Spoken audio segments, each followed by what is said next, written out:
Hello guys, this is Venki Asresh and welcome back to my channel. Present నేను Tirupati airport లో ఉన్నానండి. నాకు back side లో ఉన్న తిరుపతి ఎయిర్పోర్ట్ మీకు క్లియర్ గా అయితే చూపిస్తాను. సో ఇక్కడ నుంచి మనకు హైదరాబాద్ కి అయితే ఫ్లైట్ ఉంది. ఈ ఫ్లైట్ నేను జస్ట్ నిన్నే బుక్ చేసుకున్నాను. నేను తిరుమల దర్శనానికి వచ్చాను. మళ్ళీ ట్రైన్ కి వెళ్ళే అంత ఓపిక లేకుండే. దర్శనం అసలు చాలా అంటే చాలా రష్ ఉండే అక్కడ. సో అందుకోసం అని చెప్పి ఫ్లైట్ అయితే బుక్ చేసుకున్నాను. దీనికి కాస్ట్ 3000 రూపాయలు అయితే పడింది. సో ఇప్పుడు ఒకసారి మనం ఈ ఎయిర్పోర్ట్ మొత్తం ఏ విధంగా ఉందో లుక్ చేద్దాం. చూడండి, ఎయిర్పోర్ట్ ఇంతే ఉంది, చాలా చిన్నగా ఉంది, బట్ ఒక డిఫరెంట్ షేప్లో ఉంది, బాగుంది. ఇదంతా చుట్టూ గ్రీనరీ. ఇక్కడ ఒక పెద్ద ఫ్లాగ్ ఇచ్చాడు, ఇండియన్ ఫ్లాగ్. ఇంతే ఉందండి ఎయిర్పోర్టు. సో ఇప్పుడు మన ఫ్లైట్ ఎర్లీ మార్నింగ్ 8కి అవుతుంది, కాకపోతే అది కొంచెం ప్రీపోన్ అయింది. 7:45 అయితే ఇప్పుడు స్టార్ట్ అవుతుంది మన ఫ్లైట్ ఇక్కడ నుంచి. సో ఇప్పుడు లోపలికి అయితే వెళ్దాం. డిపార్చర్స్ ఉన్నాయి కదా, సో మనం లోపలికి వెళ్దాం. ఇదంతా మనకు డ్రాపింగ్ సెక్షన్ అండి. బైక్స్ కూడా ఇక్కడ దాకా వస్తున్నాయి. ఇక్కడ గుడ్ థింగ్ ఏంటంటే మనకు నార్మల్గా హైదరాబాద్లో బైక్స్ అయితే ఇక్కడ దాకా రావు. సో బైక్స్ కూడా ఇక్కడ దాకా వస్తున్నాయి. ఎయిర్పోర్ట్ మొత్తం ఖాళీగానే ఉంది చాలా వరకు మోస్ట్లీ. సో మీకు అక్కడ 7:45 ఇది కనిపిస్తుంది హైదరాబాద్ ఫ్లైట్. సో అదే నేను వెళ్ళే ఫ్లైట్, స్పైస్ జెట్. లోపలికి వచ్చిన తర్వాత చూసుకుంటే ఈ విధంగా ఉంది. అక్కడ వెంకటేశ్వర స్వామి ప్రతిమ ఉంది, చూడండి అసలు ఎంత బాగుందో. సూపర్గా ఉంది కదా. దగ్గర నుంచి మీకు చూపిస్తా క్లియర్గా. ఒకసారి చుట్టూ చూడండి ఎయిర్పోర్ట్లో ఏ విధంగా ఉందో. మంచి ఆర్కిటెక్చర్ ఉంది. ఇంతే ఉంది, చాలా చిన్నగా, చాలా బాగుంది. ఏదో విఐపి లాంచ్ ఉందట. సో మన దగ్గర 2 రూపీస్ క్రెడిట్ కార్డ్ స్కీమ్ ఉంది కదా, సో అది యూజ్ చేసి మరి వెళ్ళొచ్చా వెళ్ళరాదా చూద్దాం. తిరుపతికి ఎవరైతే ఫ్లైట్కి అయితే వస్తున్నారో వాళ్ళకి వీఐపీ బ్రేక్ దర్శనం ఎట్లా చేసుకోవాలో చెప్తాను, జాగ్రత్తగా తినండి. మీరు ఫ్లైట్ దిగంగానే మీ దగ్గర బోర్డింగ్ పాస్ ఉంటుంది కదా, మీకు అక్కడ తిరుపతి ఎయిర్పోర్ట్లోని శ్రీవాణి వీఐపీ బ్రేక్ దర్శనం కౌంటర్స్ ఉంటాయి. మీరు అక్కడికి వెళ్ళినట్లయితే మీ బోర్డింగ్ పాస్ ఇస్తే ఆ టికెట్ అయితే ఇస్తారు. కాకపోతే ఒక్కొక్క టికెట్ ఖరీదు 10,000 రూపాయలు ఉంటుంది. కాకపోతే వీఐపీ బ్రేక్ దర్శనం అంటే చాలా తొందరగా అయితే అయిపోతుంది. నెక్స్ట్ డేకి ఇస్తారు దర్శనం, సేమ్ డే అయితే ఇవ్వరు. ఈ శ్రీవాణి వీఐపీ బ్రేక్ దర్శనం టికెట్స్ టోటల్గా 100 అయితే అవైలబుల్గా ఉంటాయి మనకి తిరుపతి ఎయిర్పోర్ట్లో. ఎవరికైతే ఇంట్రెస్ట్ ఉందో వాళ్ళైతే తీసుకోవచ్చు. ఈ విఐపి బ్రేక్ దర్శనం టోకెన్స్ ఎవరైతే ముందుగా వస్తారో వాళ్ళకైతే ఇస్తారో అయిపోయేదాకా. బోర్డింగ్ పాస్ అయితే కలెక్ట్ చేసుకున్నా. ఇక్కడ లాంజ్ ఉందట, కాకపోతే అది విఐపి లాంజ్ అట. అంటే ఎమ్మెల్యేలు, ఎంపీలు, పెద్ద పెద్ద సెలబ్రిటీస్ వాళ్ళు వస్తేనే లాంజ్ అట. నార్మల్ పీపుల్కి అయితే లేదట. ఏం చేద్దాం ఇక, మనకు హైదరాబాద్ అయితే ఫుల్ ఫెసిలిటీ ఉంటుంది ఆ విషయంలో. జస్ట్ ఎప్పుడే సెక్యూరిటీ చెకింగ్ కంప్లీట్ చేసుకొని ఇక లోపలికి అయితే వచ్చినాము. ఇక్కడ చూసుకున్నట్లయితే ఇదే సెక్యూరిటీ చెకింగ్ కదా. ఇక ఇదే మొత్తం కూర్చునే ప్లేస్ అండి. ఇంకో ఇదే గేట్. చాలా చిన్న ఎయిర్పోర్ట్ అసలు. ఇప్పుడు హైదరాబాద్లో నార్మల్గా అప్పుడప్పుడు తిరిగి ఎయిర్పోర్ట్కి వచ్చేసరికి అసలు ఎంత చిన్నదో మనకు అర్థమవుతుంది. ఏం కూడా లేవు ఇక్కడ. చూసుకోండి ఒకసారి. ఒక రామ్రాజ్ షాప్ ఉంది, జ్యువెల్స్ ఆఫ్ ఇండియా అని ఉంది, మ్యాక్వి. ఇంతకుముందు నేను తీసుకున్న చెన్నైలో గ్లాసెస్, మసాజ్ చైర్స్ అని చెప్పి ఇక్కడ ఏదో ఒకటి ఉంది అంతే. చూడండి ఇంతే ఉంది, ఏం లేదు దీంట్లో పెద్దగా. చాలా చిన్నగా ఉంది. సో ఇండిగో ఫ్లైట్ అయితే వస్తుందండి, చూడొచ్చు మీరు. సూపర్గా కనిపిస్తుంది కదా. కాకపోతే మన స్పైస్ జెట్ 7:15 వరకు మనకు బోర్డింగ్ అయితే కంప్లీట్ అవ్వాలి. కాకపోతే ఇంకా ఫ్లైట్ అయితే రాలేదు ఇప్పటిదాకా. దరిద్రం బాగా గట్టిగా ఉన్నట్టుంది భయ్య.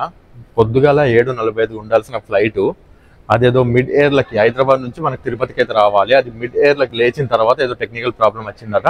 అది మళ్ళీ హైదరాబాద్లోనే ల్యాండ్ అయింది. అక్కడ చెక్ చేసిన తర్వాత ఆ ఫ్లైట్ అయితే రాదని చెప్పారు.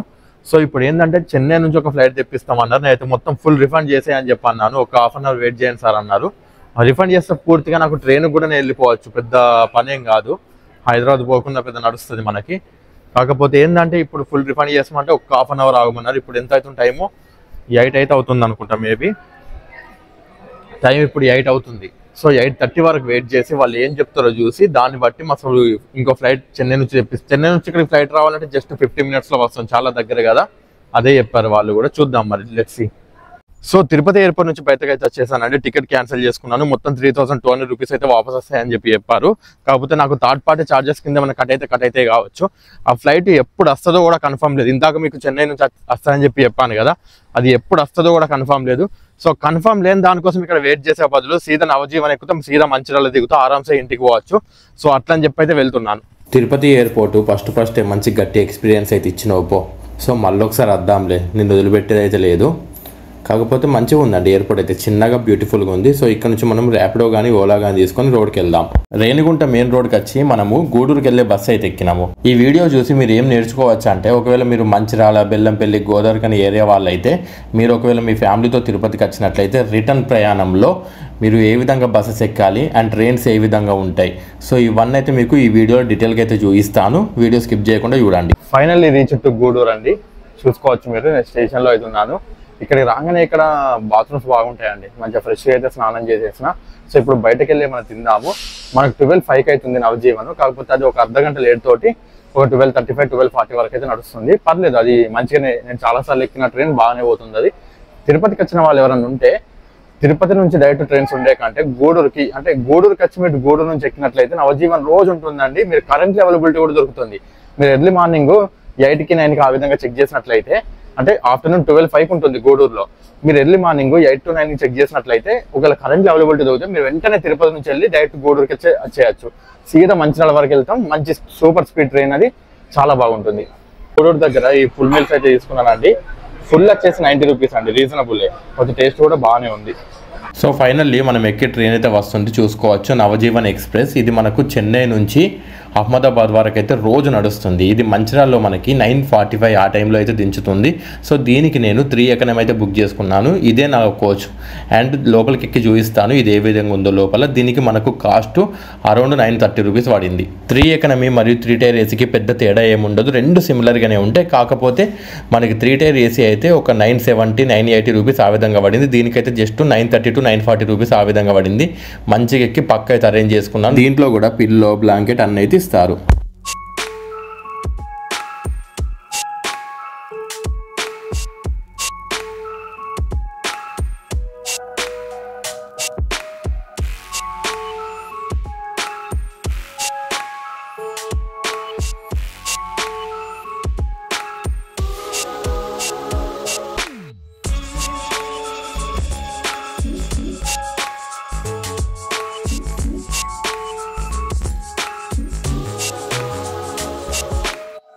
ఒక చిన్న కునికేసేలోపు విజయవాడ అయితే వచ్చేసింది. సో మనకు ముందు కనిపిస్తుంది కృష్ణానది యొక్క ఘాట్స్ చూడొచ్చు మీరు.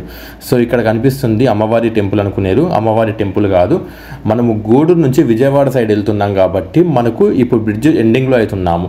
మనకు స్టార్టింగ్లో అమ్మవారి టెంపుల్ అయితే ఉంటుంది. విజయవాడ పర్సనల్గా నాకు చాలా ఇష్టము. ఆ టెంపుల్ కూడా నేను 4-5 టైమ్స్ అయితే విజిట్ చేశాను. చాలా అంటే చాలా బాగుంటుంది.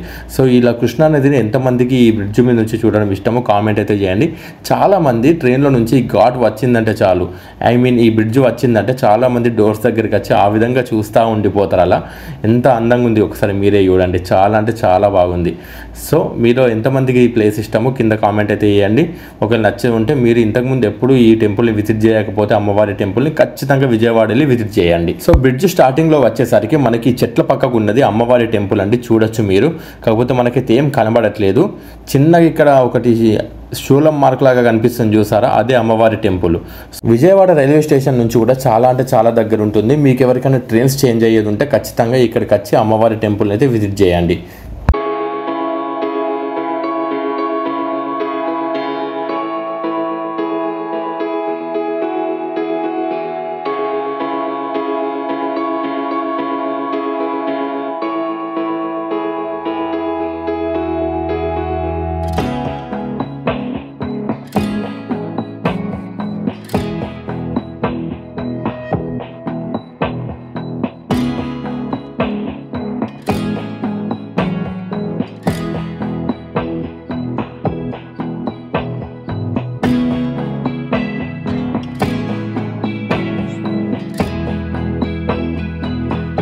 So finally we reach to Mancherial.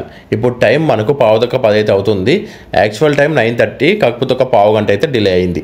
ఇది మంచిర్యాల రైల్వే స్టేషన్ కన్స్ట్రక్ట్ అవుతుంది, మీరు చూడొచ్చు. ఏందో దేశంలో ఉన్న ప్రతి రైల్వే స్టేషన్ ఇప్పుడే కన్స్ట్రక్ట్ అవుతున్నట్టుంది. ప్రతి చోట ఇలాగే ఉంది పరిస్థితి. మొత్తానికైతే ఫైనల్ గా మంచిర్యాలకైతే వచ్చేసిన. నాకు బ్యాక్ సైడ్ లో ఉన్నది మంచిర్యాల రైల్వే స్టేషన్. మనం ఆ ఫ్లైట్ క్యాన్సిల్ చేసుకొని మనం ట్రైన్ కి వచ్చింది మంచిగా అయింది. ఎందుకు తెలుసా, నాకు ఆ ఫ్లైట్ బుకింగ్స్ కి సంబంధించిన డీటెయిల్స్ అయితే వస్తూ ఉంటాయి కదా. ఈవినింగ్ 5 గంటలకైతే ఫ్లైట్ లేచిందండి. ఏది మార్నింగ్ 7:45 ఉన్న ట్రైన్ ఈవినింగ్ 5 గంటలకైతే లేచింది. అంటే ఎంత డిలేనో మీరే చూసుకోవచ్చు. సో కొన్ని సార్లు మన నిర్ణయం తప్పు కావచ్చు, రైట్ కావచ్చు. సో నిర్ణయం ఎలాంటిదైనా సరే దానికి ఫేస్ చేయాల్సిందే. సో ఇవాళ క్రేజీ జరిగింది కదా జర్నీ అయితే మొత్తము. సో మనం ఎక్కడ స్టార్ట్ అయ్యాము? రేణిగుంట ఎయిర్పోర్ట్ లో స్టార్ట్ అయ్యాము. ఫైనల్ గా మంచిర్యాల ఎయిర్పోర్ట్ లో మంచిర్యాల రైల్వే స్టేషన్ కి అయితే రీచ్ అయ్యాము. సో జర్నీ అనేది మనం మొదలు పెట్టినప్పుడు ఏ విధంగా ఉంటుందో ఎండ్ అయినప్పుడు అదే విధంగా ఉంటుందని ఏం లేదు. ఇలాంటి ఒక్కొక్కసారి మనకు జరుగుతూ ఉంటాయి. సో అన్నిటికీ బీ ప్రిపేర్డ్గా అయితే ఉండాలి. సో మళ్ళీ నెక్స్ట్ వీడియోతో మీ ముందుకు వస్తాను. ఈ వీడియో ఎలా అనిపించిందో కింద కామెంట్ అయితే వేయండి. Thank you.